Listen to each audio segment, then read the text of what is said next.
Ayaw, papayag ka na, Kamos. Paano yan? Ha? Naisip ko.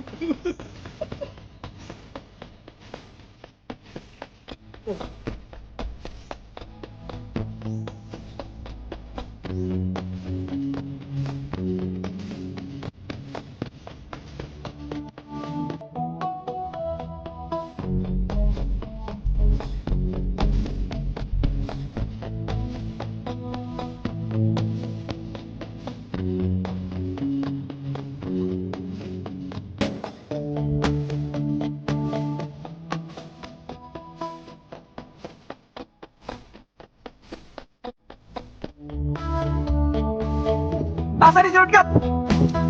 Asan yung shortcut eh? Asan yung